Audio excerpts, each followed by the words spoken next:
Halo, di sini bersama gue Murin. Jadi kita masuk kelas pertama, yaitu apa itu trading. Jadi di sini gue push. Trading itu apa? Nah, trading itu adalah berdagang dalam bahasa Inggris, oke? Berdagang. Nah, kalau misalnya kalian punya saudara atau kalian punya atau kalian sendirilah berdagang atau apalah, itu bisa disebut sebagai trading. Namanya juga trading, pasti ada transaksi, yaitu beli, ya kan, beli atau jual. Oke, jual namanya juga trading gitu. Jadi ada proses yang namanya beli atau jual. Nah, jadi trading di sini, ya kan, trading di sini banyak kategori, ya kan, entah itu trading forex, ya kan, forex, ya kan, entah itu kripto. Nah, kripto, entah itu apa sih, komoditi, ya kan, komoditi. Nah, jadi gini, kalau misalnya kalian trading di forex, ya kalian berarti trading di forex gitu, atau berdagang secara mata uang asing gitu. Karena forex di sini, ya kan, artinya forex exchange, forex exchange. Jadi artinya, ya kan, artinya itu pertukaran mata uang asing gitu, atau bisa dibilang uang lah, pertukaran uang gitu. Nah, kalau misal kripto, ya kalian apa sih namanya, kalian berdagangnya yaitu di kripto gitu, entah itu Bitcoin atau apalah. Kita tulis aja di sini Bitcoin gitu, BTC. Nah, sorry, nggak muat, sorry. Nah, jadi di sini BTC. Nah, entah itu kalian di komoditi, itu komoditi kan banyak jenisnya, ya kan, entah apalah gitu. Jadi kalian berarti berdagang di komoditi gitu. Nah, jadi lalu selanjutnya apa, ya kan, selanjutnya apa, untuk berdagang di trading forex gitu, ya kan, kita memerlukan yang namanya broker gitu. Jadi apa itu broker? Nah, broker di sini nih, gua tulis broker di sini itu seperti ibaratnya rumah gitu. Rumah bagi apa? Bagi kita sebagai trader gitu. Nah, ini kita trader ya. Ini kita trader. Ini gue tulis. Nah, kita ini trader. Nah, ini broker nih. Ini gue tulis B, ya kan, broker gini. Nah, ini adalah yang ininya adalah market asli gitu. Marketnya lah, bisa dibilang. Nah, jadi kita untuk melakukan trading, kita melakukan deposit gitu kan ke broker gitu. Nah, broker misalnya nih, kita sebagai trader gitu. Trader, ya kan, broker kita mau deposit dong. Nah, jadi broker di sini akan membantu kita untuk melakukan yang namanya deposit, untuk melakukan yang namanya penarikan, atau mungkin lewat trading gitu. Kita bisa melakukan open posisi buy atau sell lewat broker gitu.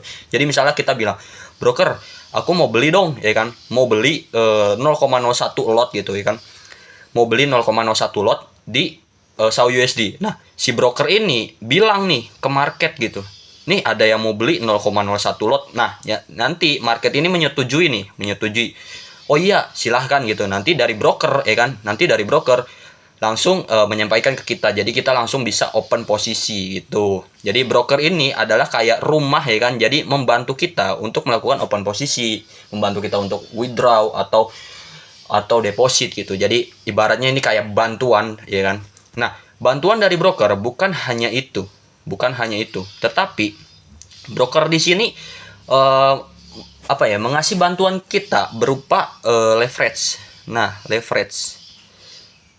leverage ini adalah bentuk, ya kan, bentuk pinjaman dari broker. Ini gue tulis pinjaman dari broker berupa apa? Ya leverage gitu. Jadi ibaratnya itu adalah leverage, itu adalah pinjaman dari broker. Nah, pinjamannya berbentuk apa, ya kan? Berbentuk yaitu mengurangi harga margin gitu. Jadi contoh kita mau entry lot 0,01, ya kan, 0,01. Nah, harga margin asli, ya kan, untuk 0,01 ibaratlah itu 4.000 USD, ya kan, USD. Nah, tetapi kita memakai leverage contoh 1:2000, ya kan, 1:2000. Nah, ini gue giniin 1:2000. Jadi kalau kita memakai leverage 1:2000, nah harganya ini dikurangin jadi 4.000 dibagi 2000, ya kan. Nah, 4.000 di sini dibagi 2000. Nah, Jadi harga yang diperlukan untuk margin ya, bisa dibilang margin yang diperlukan untuk kita entry 0,01, jadi dikurangin harganya menjadi $2. Nah, makanya di sini kenapa kita bisa entry lot 0,01 walaupun kita modalnya kecil gitu. Karena kita menggunakan sistem yang namanya leverage gitu. Jadi itu pinjaman dari sebuah broker gitu. Nah, untuk kita ibaratnya kayak kita berbalas budi kepada broker itu lewat apa? Karena broker itu sudah mengasih bantuan kepada kita. Jadi kita ya kan membantu apa sih balas budi kepada broker itu lewat apa? Nih gue jelasin. Jadi lewat apa? Lewat spread gitu. Spread. Nih gua tulis dulu. Spread ya kan. Nah, jadi apa itu spread? Jadi spread itu kayak perbandingan harga gitu, perbandingan harga bisa dibilang. Jadi kalau misalnya kalian buka MetaTrader kalian atau kalian buka apa ya platform trading kalian yang lain, kalian melihat dua garis di sini ya kan. Ini di sini angka contoh 3.500. Nah, di sini 3.500 bentar. Di sini contoh aja di sini 3.499. Nah, ini garis ini ada dua nih, yang satu ada di 3.500, yang satu di 3.499. Jadi gunanya spread itu adalah jadi untuk memberikan komisi kepada broker gitu. Jadi kan kita udah dibantu nih sama broker, kita udah bisa dikasih withdraw ya kan, udah di apa sih depo atau segala macam kita trading lewat broker itu. Jadi kita mengasih bantuan kepada broker lewat apa? Ya lewat spread gitu. Lewat spread. Jadi spread setiap broker beda-beda ya. Ada yang 20 pips ya kan, ada yang 20 pips, ada yang 0,2 pips gitu atau sekitar 200 apa sih namanya 20 poin aja lah atau bisa dibilang seperti itu. Jadi harga asli ini misalnya di sini gitu. Jadi si broker ini mengurangin harganya. Jadi kita entry di bawah sini nih. Jadi sebenarnya harganya ada 3.500 ya kan. Nah, tetapi kita entry-nya malah lebih gitu di atas contoh. Nah, kita malah lebih gitu. Jadi kayak dikurangin gitu harganya sama broker gitu. Biar apa? Tujuannya biar komisi buat ke broker gitu. Jadi komisi buat ke broker. Tapi beda-beda. Ada broker yang tidak menyediakan spread gitu. Ada broker yang tidak menyediakan spread tapi melewat komisi ya. Jadi kalau misalnya kita setiap entry posisi kita langsung dikurangin gitu saldonya 0, berapa dolar gitu. Jadi untuk komisi broker tersebut gitu. Jadi komisi untuk broker itu ada yang lewat spread, ada yang lewat komisi langsung gitu. Jadi gitu. Nah, jadi ini pembelajaran pertama gitu untuk kalian memulai trading. Jadi kalian harus paham dulu apa itu spread, apa itu leverage, broker dan lain-lain, dan apa itu pips gitu. Nah, jadi gini, pelajaran selanjutnya yaitu mengenali apa itu pips. Apa itu pips? Nah, pips ini adalah poin gitu. Bisa dibilang poin lah. Nah, contoh gini, biar kalian langsung ngerti, gue bakal ngasih tahu. Jadi, contoh ya kan, SAU USD atau emas dalam berbentuk dolar itu harganya itu 3.500 ya kan. Naik ke 3.501. Nah, kan naik satu kali gitu. Nah, tapi dalam hitungan pips itu dihitung sebanyak 10 pips gitu. Jadi kalau misalnya ini naik 2 contoh atau naik 3 lah dari 3.500 ke 3.503. Nah, ini dihitungnya 30 pips kan. Nah, ini dihitungnya seperti ini. Jadi begitu untuk menghitung yang namanya pips. Nah, lalu pelajaran selanjutnya adalah setelah kalian mengenal pips, leverage, terus broker dan lain sebagainya. Nah, lalu kalian harus menghadapi apa? Ya kan? Harus menghadapi apa? Nah, jadi sebelum kita memulai trading, kita harus mempunyai namanya modal.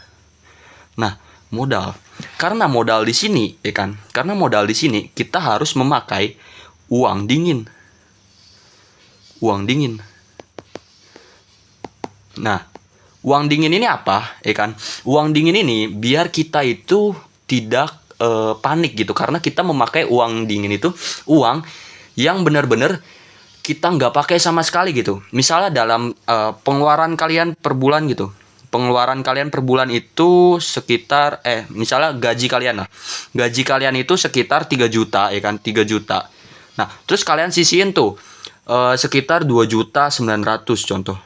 2.900.000. Nah, untuk kalian trading berarti ini sisa 100.000 ya. Jadi itu 100.000 kalian untuk kalian gunakan untuk trading gitu. Jadi jangan semuanya kalian gunain uang trading gitu.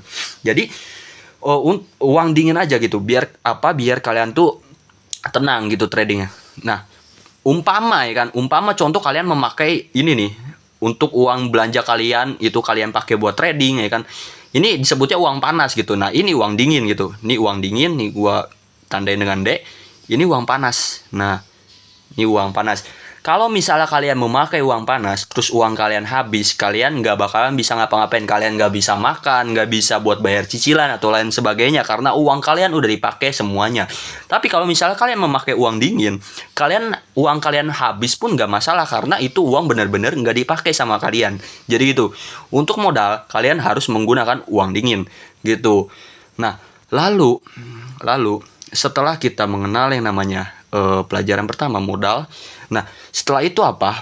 Kalian pelajari yang namanya money management. Jadi contoh kalian udah sisihin nih modal kalian itu udah kalian sisihin ya kan. Ini uang dingin kalian itu sekitar $10 ya kan, $10.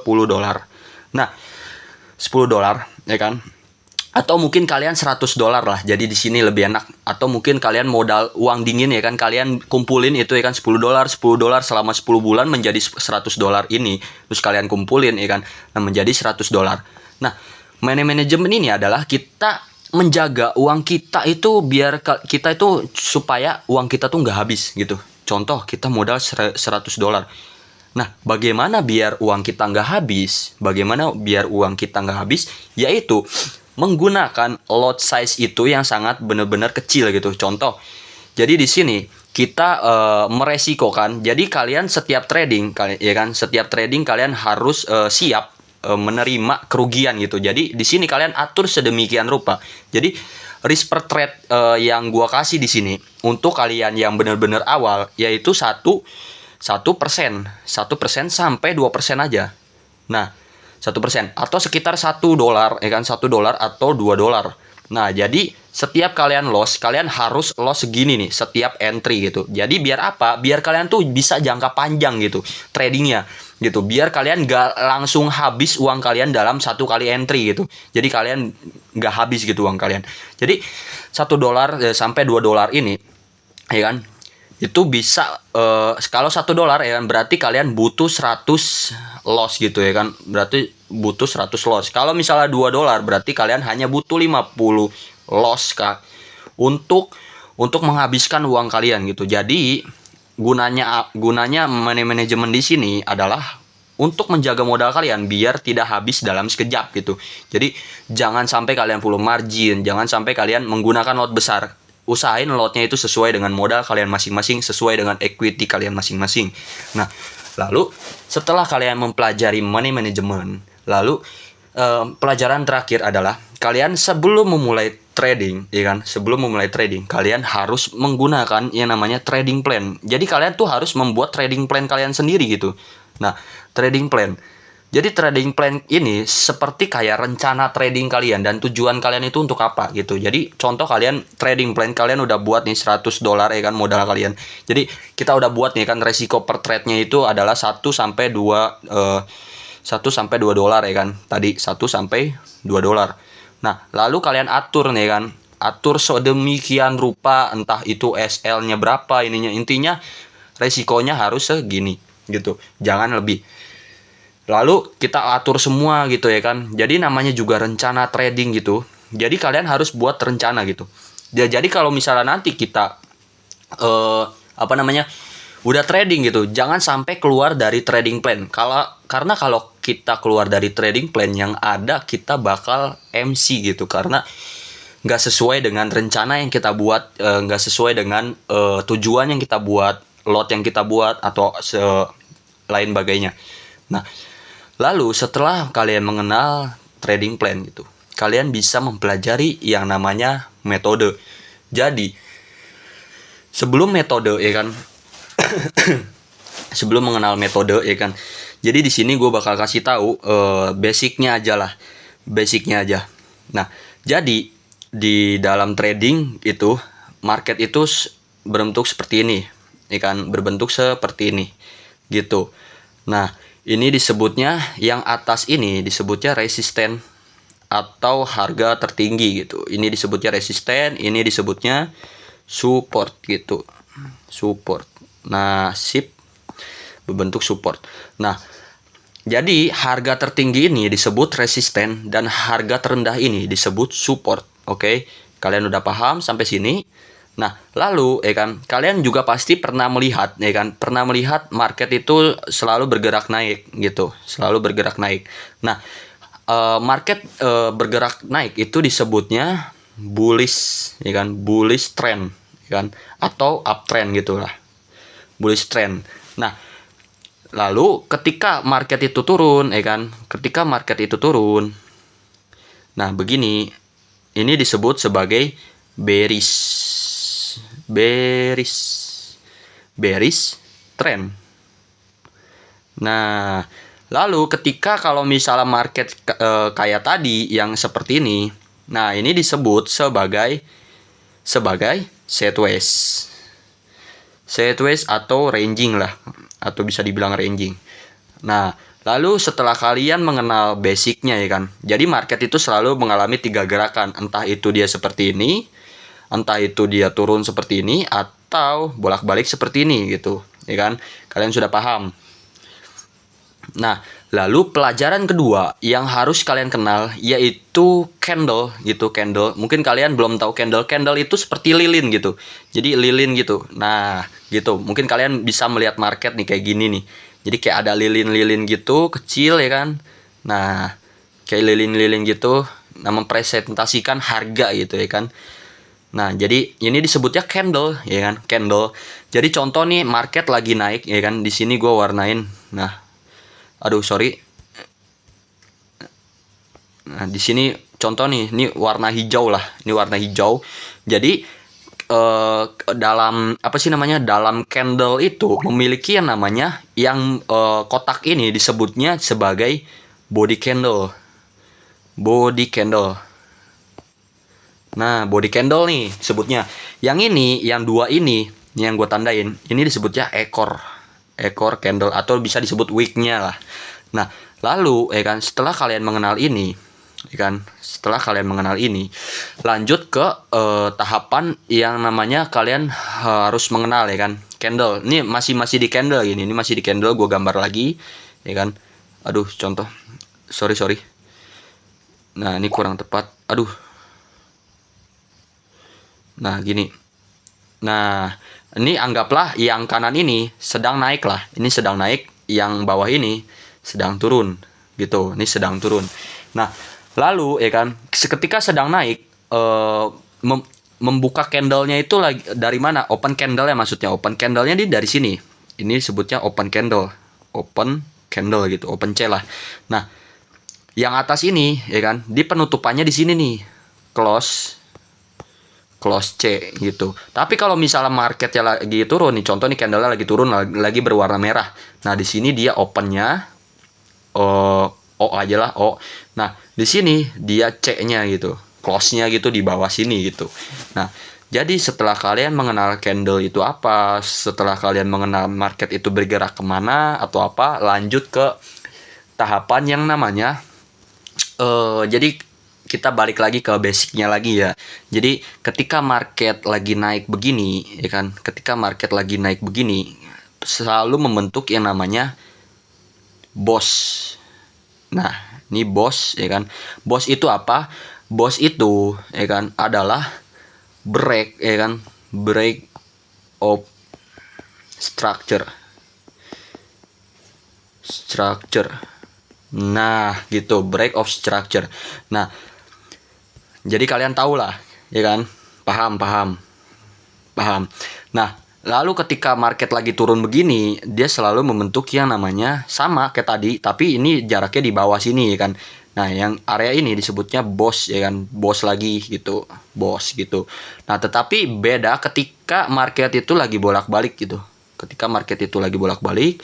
Nah, yang area atas ini sebutnya sebagai nih, ini E ya, equal high. Nah, ini disebutnya equal high. Nah, yang bawah ini disebutnya equal low. Ini gua titikin aja lah, equal low. Nah, gini. Jadi kalian paham lah ya. Nah, tetapi apabila nih masih basicnya dulu. Apabila market kan tadinya lagi naik nih. Lalu begini.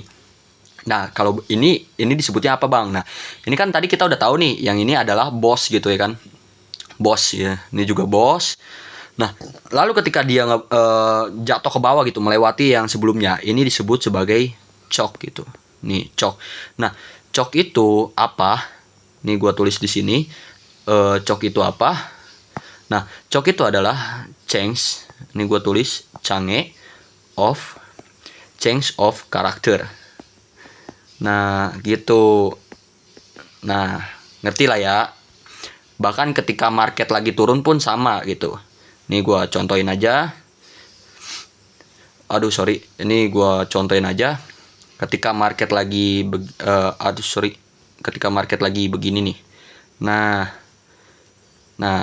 ini disebutnya boss di area sininya nih. Ini di sini boss. Nah, di sini di area sini adalah choke-nya dia. Gitu. Jadi kalian paham lah ya. Nah, lalu ketika market begini ya kan, begini, ini disebutnya apa nantinya? Kalau misalnya dia udah break ya kan. Ini kan sebelumnya di sini ada resisten ya kan. Nah, ini resisten lah. Nih R-nya, ini S-nya, supportnya. Kalau misalnya market itu ngebreak ke area atas gitu, maksudnya resisten ini telah dilewati.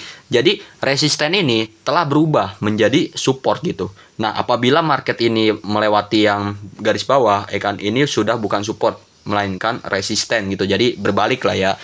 Paham? Jadi bukan resisten lagi kalau misalnya udah ditembus, melainkan jadi support. Bahkan support juga bukan menjadi support lagi, bahkan menjadi resisten gitu. Jadi kalian paham lah ya. Nah, jadi pelajaran pertama yang gua kasih itu adalah mengenai trading itu apa, sampai pengenalan basic trading itu, sampai mengenal yang namanya market.